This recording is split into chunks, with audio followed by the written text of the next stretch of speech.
दोस्तों, सीरियल तुमसे तुम तक के आने वाले एपिसोड में अब कहानी लेने वाली है एक जबरदस्त ट्विस्ट। क्योंकि जहां एक तरफ आर्या और अनु की शादी की खुशियां शुरू होने वाली थी, वहीं दूसरी तरफ एक ऐसी घटना हो जाती है जिसे देखकर हर कोई हैरान रह जाएगा। दरअसल इस बार ड्रामा शुरू होता है एक शगुन की थाली से, जो खुशियों का प्रतीक होती है।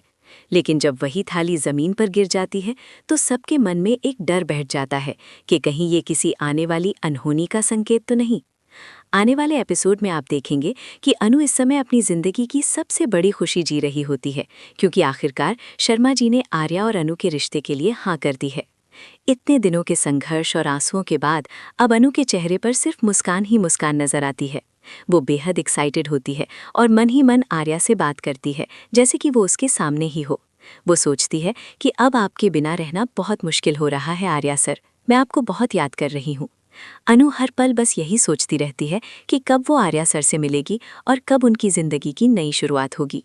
दूसरी तरफ आर्यावर्धन भी अनु को उतना ही मिस कर रहे होते हैं और मन ही मन मुस्कुराते हुए कहते हैं कि मुझे पता है अनु, तुम मेरे सरप्राइज का इंतजार कर रही हो और बहुत जल्द तुम्हें ऐसा सरप्राइज मिलने वाला है जिसे तुम जिंदगी भर याद रखोगी।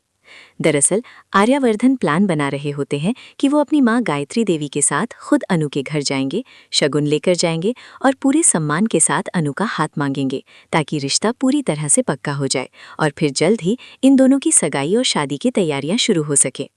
अब इसी बीच गायत्री देवी बड़े प्यार से शगुन की तैयारी कर रही होती हैं। वो अनु के लिए खास साड़ी लेकर आती हैं, वही राजनंदिनी वाली शाही साड़ी, जिसे देखकर कोई भी कह दे कि ये किसी राजघराने की बहू के लिए ही बनी है। इसके साथ ही वो खूबसूरत गहने भी निकालती हैं और सब कुछ बड़े प्यार से शगुन की थाली में सजाने लगती हैं। गायत्री देवी के चेहरे पर खुशी साफ दिखाई देती है, क्योंकि उन्हें लगता है कि आज वो अपनी होने वाली बहू के घर खुशियों का पहला कदम रखने जा रही हैं। लेकिन तभी वहां खड़ी मानसी ये सब देख लेती है और उसके चेहरे पर गुस्सा साफ दिखाई देने लगता है। मानसी के अंदर जलन की आग भड़क उठती है और वो गुस्से में कहने लगती है कि क्या सच में आप लोग चांदनी चौक की एक मामूली सी लड़की को इस घर की बहू बनाना चाहते हैं। मानसी का गुस्सा धीरे धीरे बढ़ता जाता है और वो इस रिश्ते को स्वीकार करने के लिए बिल्कुल भी तैयार नहीं होती। आर्यावर्धन उसे समझाने की कोशिश करते हैं और कहते हैं कि तुम जो कर रही हो वो बिल्कुल गलत है। अनु इस घर की इज्जत बनेगी और तुम्हें इसे समझना होगा। लेकिन मानसी के सिर पर तो गुस्से का भूत सवार होता है और अचानक वो गुस्से में शगुन की थाली को ही धक्का मार देती है। अगले ही पल वो थाली जमीन पर गिर जाती है और उसमें रखा सारा शगुन बिखर जाता है। ये नज़ारा देखकर गायत्री देवी के होश उड़ जाते हैं और पूरे घर में सन्नाटा छा जाता है। आर्यावर्धन का गुस्सा भी सातवें आसमान पर पहुंच जाता है और वो मानसी को जोरदार डांट लगाते हुए कहते हैं कि तुम अपनी हरकतों से बाज नहीं आओगी क्या? अभी के अभी अपने कमरे में जाओ और जो हम कर रहे हैं उसमें दखल मत दो। लेकिन मानसी भी कहाँ चुप रहने वाली थी।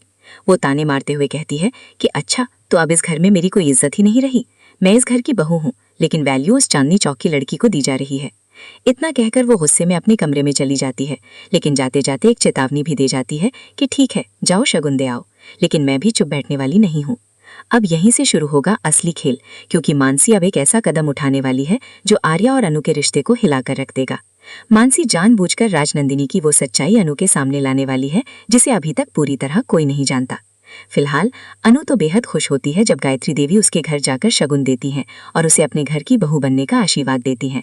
लेकिन जैसे जैसे समय बीतेगा और अनु के सामने राजनंदिनी की पूरी सच्चाई आएगी, वैसे वैसे उसके मन में सवाल और गुस्सा दोनों बढ़ने लगेंगे। अनु को लगेगा कि आर्यावर्धन ने उससे पूरी सच्चाई छुपाई है। वो आर्या से नाराज हो जाएगी और कहेगी कि अगर आप मुझसे सच में प्यार करते थे तो आपने मुझे सब कुछ पहले क्यों नहीं बताया। यहीं से कहानी में नया तूफान आने वाला है, क्योंकि अनु का भरोसा हिल जाएगा और वो शादी के लिए तुरंत तैयार नहीं होगी। वो साफ कह देगी कि मुझे थोड़ा वक्त चाहिए और जब तक मुझे ये यकीन नहीं हो जाता कि आर्या सर मेरे लिए सही इंसान है, तब तक मैं शादी नहीं करूंगी। तब आर्यावर्धन बड़े प्यार से कहते हैं कि ठीक है अनु, तुम्हें जितना वक्त चाहिए ले लो, मैं तुम्हारा इंतजार करूंगा, क्योंकि मेरा प्यार सच्चा है। आखिरकार अनु बाद में शादी के लिए मान तो जाएगी, लेकिन उससे पहले कहानी में आने वाले हैं कई बड़े ट्विस्ट, कई इमोशनल मोमेंट और ढेर सारा ड्रामा। तो दोस्तों, अब देखना ये होगा कि क्या शगुन की थाली गिरना सच में किसी बड़े तूफान की शुरुआत है या फिर आर्या और अनु का प्यार हर मुश्किल को पार कर लेगा। ऐसे ही लेटेस्ट अपडेट्स के लिए जुड़े रहिए आपके अपने चैनल UR TV के साथ।